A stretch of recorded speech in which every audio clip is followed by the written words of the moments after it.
जय श्री कृष्ण। गोवर्धन पूजा यानी कि गौ का वर्धन, गौ के वंश का, गायों के वंश का वर्धन। गाय हमारे जीवन में बहुत महत्वपूर्ण है। गाय जिसमें देवताओं का वास होता है, जिसकी हर चीज उपयोगी है।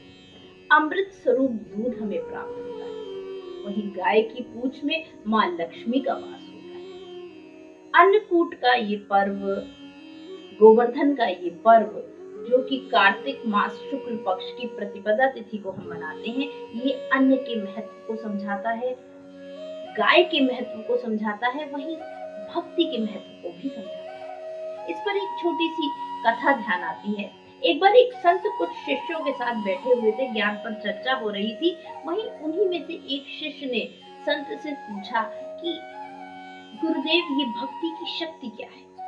तो संत ने बड़ा अच्छा उत्तर दिया कि भक्ति की शक्ति तो अनंत है, बस तुम्हारी दृष्टि कहां तक उसे देख सकती है, ये तुम पर निर्भर करता है। अपनी बात खत्म करते ही संत ने उसी शिष्य से पूछा कि तुम्हारी दृष्टि में सबसे शक्तिशाली क्या है? उस शिष्य ने कहा, सबसे शक्तिशाली ये प्रकृति है, ये पेड़ है। तो गुरुदेव ने कहा, कैसे? पेड़ों को तो कुल्हाड़ी काट देती है। शिष्य ने कहा, इसका मतलब ये कुल्हाड़ी जिससे बनी है वो सबसे शक्तिशाली है, यानी लोहा सबसे शक्तिशाली है। तो संत ने कहा, लोहा कैसे सबसे शक्तिशाली हो सकता है? लोहे को तो आग जला देती है। फिर शिष्य ने कहा, इसका मतलब आग सबसे ताकतवर है। संत ने कहा, आग कैसे सबसे ताकतवर हो सकती है? आग को तो जल यानी पानी बुझा देता है। तो इसका मतलब क्या पानी सबसे शक्तिशाली है? संत ने फिर उत्तर दिया, नहीं, पानी को तो मनुष्य पी लेता है, जीव पी लेते हैं, पानी कैसे शक्तिशाली हो सकता है, ताकतवर हो सकता है? तो इसका मतलब जीव, मनुष्य सबसे शक्तिशाली है। संत ने कहा, मनुष्य कैसे सबसे शक्तिशाली ताकतवर हो सकता है? मनुष्य को तो मृत्यु ले जाती है, तो इसका मतलब मृत्यु सबसे शक्तिशाली है। संत ने मुस्कुराते हुए उत्तर दिया, मृत्यु कैसे सबसे शक्तिशाली और ताकतवर हो सकती है? क्योंकि मृत्यु को टालने की शक्ति तो भक्ति में होती है। भक्ति ही एक ऐसा साधन है जिससे मृत्यु भी टाली जा सकती है। तो सबसे शक्तिशाली भक्ति है।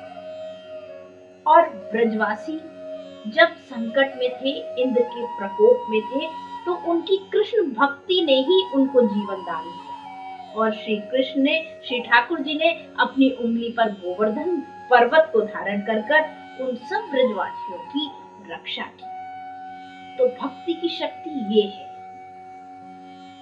इसीलिए गोवर्धन पूजन में हर व्यक्ति को, खासकर आज की युवा पीढ़ी को, इसके महत्व को समझना चाहिए। पूरा दिन हम अन्नकूट का भोग लगाते हैं, भगवान को अलग अलग पदार्थ भगवान को अर्पित करते हैं। गोबर से, गाय के गोबर से भगवान का वही श्री विग्रह हम बनाते हैं, वही चित्र अर्पित करते हैं कि वो गोवर्धन हाथ में उठाए हुए।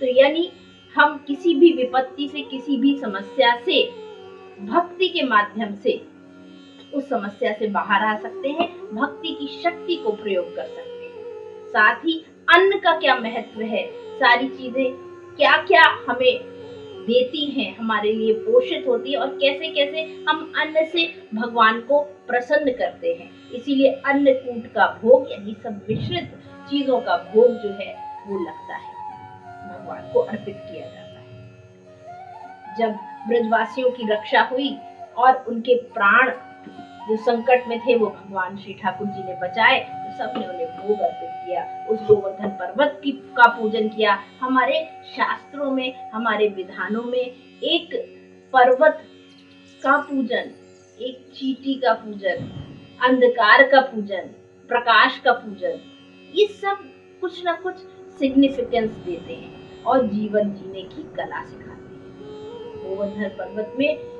के पूजन से हमें भक्ति की शक्ति पता चलती है, और किस तरह श्री कृष्ण को हम जब अपना कृतज्ञता, अपना धन्यवाद अर्पित करते हैं तो उनके लिए अलग अलग व्यंजन बनाते हैं और प्रसाद स्वरूप में उसको ग्रहण करते हैं।